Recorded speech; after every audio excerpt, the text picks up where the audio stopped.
Vous êtes sur CCTV français, bonjour à tous. À la une de cette édition, 19 personnes sont portées disparues après l'effondrement d'une mine de gypse dans le district de Pingyi de la province du Shantung, située à l'est de la Chine. Les représentants du gouvernement local ont indiqué que 4 personnes ont pu être sauvées et 6 ont été localisées. 29 personnes étaient de service quand l'incident s'y produit. Les opérations de secours sont en cours. Les secouristes sont déjà sur les lieux du drame et font tout leur possible pour extraire les 6 mineurs. Selon l'administration nationale des séismes, l'effondrement minier a causé un séisme d'une magnitude de 4 sur l'échelle de Richter. Et cela fait maintenant plus de 100 heures après le glissement de terrain qui a enseveli ou sérieusement endommagé plus de 30 édifices à l'intérieur d'un parc industriel de Shenzhen. Les autorités municipales de la ville ont déclaré qu'en plus des opérations de secours, les opérations de suivi et notamment l'assistance apportée aux familles des victimes et aux entreprises affectées se poursuivent. Les autorités municipales ont déclaré avoir apporté leur assistance complète aux membres des familles des victimes. Selon les autorités de la ville, ce sont près de 4600 personnes qui ont été affectées par le désastre. Pour le moment, 2 personnes sur les 17 qui avaient reçu des soins après l'important glissement de terrain, survenu dimanche soir dernier, ont pu quitter l'hôpital. Un survivant a été retrouvé sain et sauf et 4 corps ont été sortis des décombres, alors que des dizaines de personnes restent portées disparues. Les engins d'excavation continuent sans relâche leurs opérations de déblaiement de plusieurs milliers de tonnes de monticules de terre, encore amoncelés sur les lieux de la catastrophe. Les équipes médicales comprenant des docteurs, des infirmières et des psychologistes ont été envoyées dans les 9 centres de secours temporaires situés à proximité du site du désastre. Parmi les 75 victimes, y compris les personnes portées disparues, nous avons déjà pu contacter les membres des familles de 59 victimes. Jusqu'à présent, nous avons reçu près de 270 membres des familles des victimes.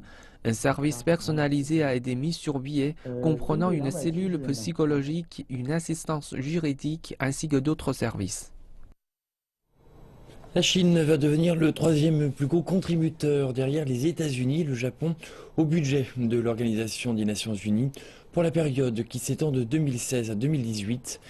La contribution estimée de la Chine représentera 7,9% des cotisations des membres de l'organisation. Le représentant permanent de la Chine auprès des Nations Unies, Wang Min, explique que l'augmentation de la contribution chinoise traduit bien l'accroissement de la force du pays et de son influence sur le plan international. Pendant ce temps, la Chine va également être amenée à devenir le second plus grand contributeur au projet de préservation de la paix des Nations Unies. Elle reste la seconde par rapport aux États-Unis, mais devance le Japon pour la première fois. La Turquie a déclaré que ses troupes allaient rester en Afghanistan dans le cadre de la mission menée par l'OTAN. Le président Recep Tayyip Erdogan a fait cette déclaration jeudi dernier à la suite de sa rencontre avec son homologue afghan Ashraf Ghani en visite officielle en Turquie. Comme vous le savez déjà, nous avons encore des troupes en Afghanistan et nous envisageons de rester positionnés dans le pays aussi longtemps que nos frères afghans le demanderont. Erdogan a par ailleurs ajouté que la Turquie continuerait à fournir une aide au développement de l'Afghanistan. Le président turc a également exhorté la communauté internationale à davantage soutenir l'Afghanistan pendant sa période de transformation, notamment en termes d'aide au développement et pour le maintien de la sécurité. Pendant ce temps, le président Ghani a appelé à un accord global pour combattre l'extrémisme, et particulièrement dans les pays musulmans. La Turquie avait déployé ses troupes en Afghanistan à la suite des attentats sanglants qui avaient frappé Istanbul en 2003 et qui avaient été revendiqués par Al-Qaïda. Les troupes turques ont en charge la sécurité de la capitale afghane et de la province de Vardak, mais elles ne sont pas engagées dans les opérations de combat. Une vidéo publiée jeudi sur les médias sociaux montre les combattants de Daesh menant une attaque contre la ville de Deir ez-Zor dans l'est de la Syrie. La vidéo montre les combattants se préparant à s'emparer du quartier, contrôlé par les troupes du gouvernement syrien. Le contenu de la vidéo n'a pas été vérifié. La ville est principalement aux mains de groupes militants, mais les troupes syriennes contrôlent quelques quartiers et l'aéroport aux abords de la ville. Des centaines de familles de Daesh et des combattants blessés devraient quitter la zone rebelle dans le sud de Damas, sous la protection des Nations Unies. Le Premier ministre indien Narendra Modi a bouclé le deuxième jour de sa visite de 2 jours en Russie. Narendra Modi espère renforcer les relations économiques et stratégiques avec Moscou. Il s'est entretenu d'ailleurs de manière officielle avec le président russe Vladimir Poutine lors du 16e sommet de discussion russo-indien. Il a salué la Russie comme étant un ami fiable lors du début des discussions au Kremlin. L'Inde et la Russie entretiennent des relations culturelles. Au niveau politique, sur la scène des relations internationales, nous avons un puissant et fiable ami, la Russie. La Russie s'est toujours tenue à nos côtés dans les moments durs. Nous avons noué depuis longtemps un partenariat stratégique avec la Russie. Et ce partenariat stratégique est un véritable partenariat stratégique, en effet. Votre visite tombe à point. Bien que tout était prévu et planifié, elle tombe vraiment bien, car nous devons comparer nos notes et informations en rapport avec la direction de notre coopération. Vladimir Poutine a déclaré que la Russie et l'Inde entretenaient à un rythme régulier leur partenariat stratégique privilégié et que leurs relations bilatérales se développaient dans toutes les dimensions. Poutine a précisé que ce développement incluait les champs de la politique, de l'économie et de la coordination au niveau international. Cette rencontre est la seconde entre Modi et Poutine depuis l'arrivée du Premier ministre indien à Moscou. Les deux dirigeants ont participé mercredi à un dîner informel et tenu des discussions privées au Kremlin. Le Kremlin a décrit ces discussions informelles comme très constructives et chaleureuses, tandis que Modi les a décrites comme fructueuses sur son compte Twitter. Narendra Modi s'est également rendu au Centre national russe de gestion des crises et a participé à une cérémonie de dépôt de gerbes sur la tombe du soldat inconnu à Moscou, avant les discussions officielles de jeudi. Un groupe d'activistes américains a organisé des manifestations au Minnesota et en Californie pour protester contre les bavures policières dont sont victimes des personnes noires désarmées et ont intitulé ces manifestations Black Xmas.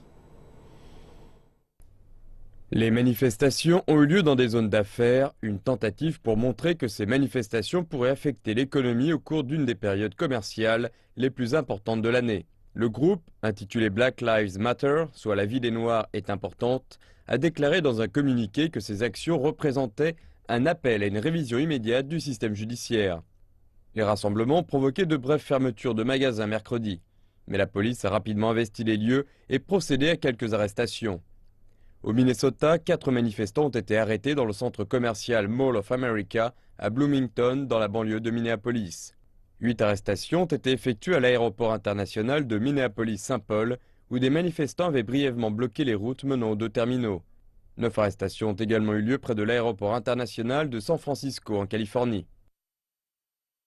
La conférence centrale de travail rural a débuté ce jeudi. Les décideurs chinois sont rassemblés pour discuter des mesures à prendre l'an prochain afin de stimuler le développement de vastes zones rurales de leur pays. Les politiques dont ils vont décider seront incluses dans le document annuel numéro 1 du gouvernement central. Les responsables chinois indiquent que pour l'année 2016, le document portera principalement sur l'intégration des secteurs primaires, secondaires et tertiaires dans les zones rurales, ainsi que sur l'agriculture moderne et le développement du commerce en ligne. Les réformes structurelles sont un élément clé de la conférence centrale de travail économique qui vient de se terminer et cela inclut les politiques publiques de développement du secteur agroalimentaire. Partons tout de suite dans l'est de la Chine pour tenter de comprendre ce qui a changé dans ce secteur en 2015. C'est bientôt la fin de l'année. Les machines de cette usine de transformation agricole de la ville de Yancheng tournent à plein régime. Le riz produit ici est quasiment 50% plus cher que le riz de base. Mais les commandes ne cessent d'affluer. Pourquoi est-il si cher? Car il est produit dans de grandes fermes. C'est de la production de très haute qualité. Cette grande ferme est un modèle expérimental de culture agricole. Les propriétaires des parcelles sont autorisés à transférer librement leurs terres, ce qui a donné naissance à une exploitation de grande taille. Cela a éliminé les barrières entre les champs et permis de gagner 5% de surface en plus. Et dans le même temps, les champs sont assez gros pour pouvoir utiliser de grandes machines agricoles afin d'accroître la productivité totale. Ce n'est pas de cette manière que les paysans travaillaient par le passé. Auparavant, chaque personne cultivait uniquement ses propres parcelles, ce qui était inefficace. Les choses doivent être améliorées. Par exemple, l'excès d'engrais. Nous sommes 1,9 fois au-dessus des limites internationales, mais notre productivité est de 47% inférieure au niveau international. Les experts estiment que pour rendre l'agriculture plus sûre, plus verte et plus efficace, il faut optimiser l'organisation des exploitations agricoles, ainsi que les méthodes de transformation et de transport. Nous devons nous concentrer sur l'ajout de nouveaux facteurs de production dans le secteur agricole. Mais maintenant, nous devons explorer les moyens d'utiliser les ressources existantes de manière plus efficace. Par exemple, en augmentant la taille des exploitations et en améliorant la logistique. La production agricole a cette année battu un nouveau record. Elle a en effet atteint les 615 millions de tonnes, soit 7,5 millions de tonnes de plus que l'an dernier. Le Conseil des affaires d'État a publié un projet de réforme fiscale jeudi visant à améliorer l'efficacité du système de collecte des impôts. Le but de la réforme est de construire un système moderne de collecte des taxes en Chine qui pourrait encourager le gouvernement central et les gouvernements locaux. Dans le même temps, nous souhaitons que le système abaisse les coûts de collecte et améliore son efficacité, permettant à la taxation de jouer un rôle de base soutenant et protégeant le développement en Chine. Le point le plus important de la réforme est de clarifier les responsabilités entre le Bureau national de collecte des impôts et les bureaux locaux. Le plan prévoit que 2 types de bureaux de collecte travaillent ensemble sans se marcher sur les pieds. Le plan mentionne également que la Chine vise à autoriser les contribuables à payer leurs impôts dans n'importe quelle institution à l'intérieur de la même province en 2016, avant de passer en 2017 à n'importe quelle institution de collecte à travers le pays. La Chine construira progressivement un système d'évaluation du crédit pour les contribuables et offrira aux entreprises des crédits plus avantageux. Le secteur privé chinois vit une période morose. Les coûts sont plus élevés, clignotant les marges des entreprises. Et c'est pourquoi Beijing a annoncé de nouvelles mesures économiques afin de réduire les coûts de production et de financement pour les industries à travers le pays. La Chine s'apprête à réduire le fardeau des coûts que représentent les frais de transaction, les taxes, la sécurité sociale, le financement, la consommation électrique et la logistique. Il s'agit d'une question urgente aux yeux des décideurs politiques.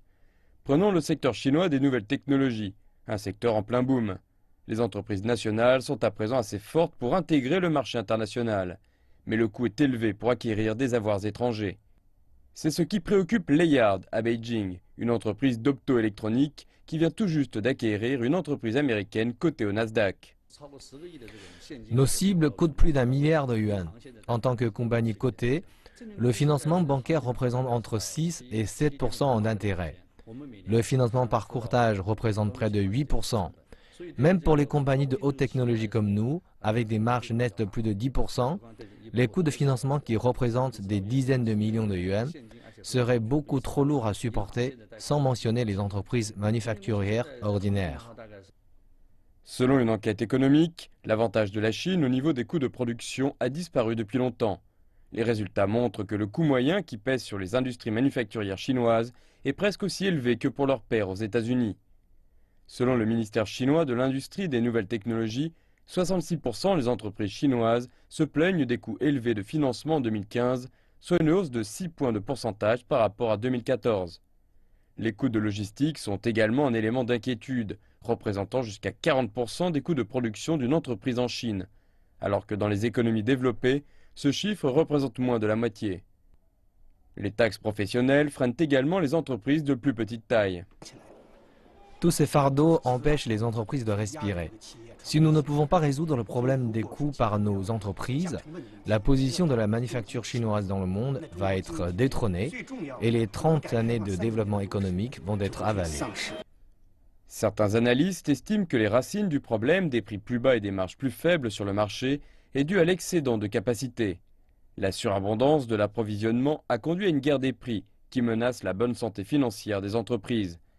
L'élan de Beijing pour consolider l'industrie a rencontré une résistance de la part des gouvernements locaux en raison de la taxation et des problèmes d'emploi. Mais la dernière réunion de planification économique de lundi suggère qu'il existe une volonté plus ferme de réforme de la part du gouvernement pour 2016.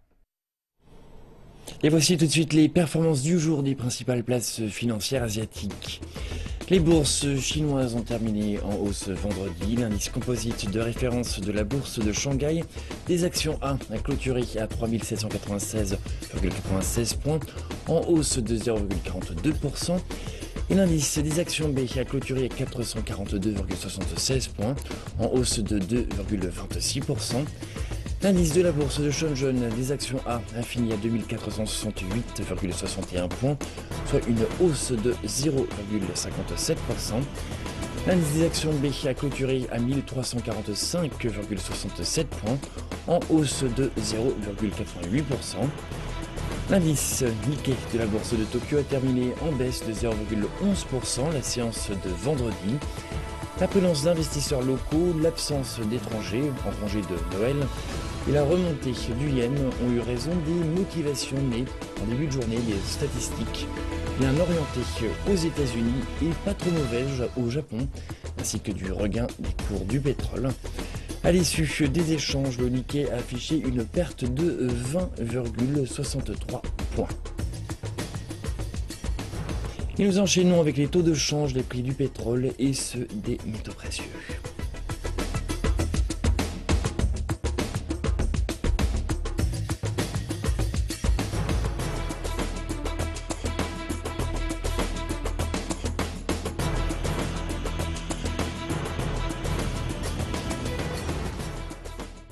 L'ouverture économique vers l'extérieur reste toujours l'un des principaux moteurs de la croissance économique chinoise, selon le message délivré par la conférence de travail du Comité central sur l'économie.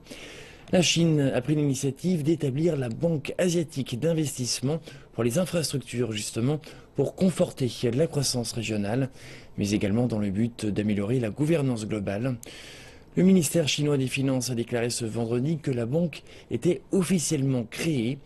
Les dirigeants de la nouvelle institution seront élus le mois prochain, en même temps que la mise en place du cadre à l'intérieur duquel les politiques majeures seront décidées. Voici une nouvelle institution de plus dans le système financier mondial pour stimuler davantage la croissance économique et la bonne gouvernance globale. La Banque asiatique d'investissement pour les infrastructures a vu le jour juridiquement ce vendredi. L'idée avait été proposée en premier lieu par le président chinois Xi Jinping et le Premier ministre Li Keqiang à la fin de l'année 2013. Et les potentiels membres fondateurs avaient signé les articles de l'accord visant la constitution future de la nouvelle structure le 29 juin dernier à Beijing. Les derniers éléments nécessaires à la création officielle de la BAI ont tous été réunis. Nous avons désormais 17 engagés dans le processus de ratification et leur part du capital dépasse la barre des 50%. La BAI est donc officiellement créée. La banque s'est fixée comme objectif de financer des grands projets d'infrastructures tels que son nom l'indique. Mais à côté du financement d'infrastructures portuaires, routières et ferroviaires, la Chine espère que la banque permettra d'insuffler un nouvel élan dans la réforme de la gouvernance de l'ordre économique mondial actuel. La création de la BAI est un événement majeur pour la réforme de la gouvernance économique globale actuelle. En tant que structure nouvellement établie, elle entre de plein pied dans le système existant des nombreuses agences multilatérales actuelles. Elle abordera le financement nécessaire à la construction d'infrastructures et augmentera le niveau de coopération avec les institutions déjà en service pour atteindre des résultats plus importants. La banque est actuellement en pleine phase de recrutement, de passage en revue des premiers projets potentiels et en phase finale de levée de fonds auprès de ses membres. Lors du premier conseil d'administration qui aura lieu au mois de janvier prochain, les principaux dirigeants de la banque, tels que le président ainsi que ses nombreux vice-présidents, seront élus. Par ailleurs, le cadre à l'intérieur duquel les politiques majeures seront décidées dans les domaines du développement, des ressources humaines et des financements sera également discuté lors du premier conseil d'administration. C'est la fin de cette édition. Merci de votre attention. Je vous retrouve tout à l'heure pour le prochain journal.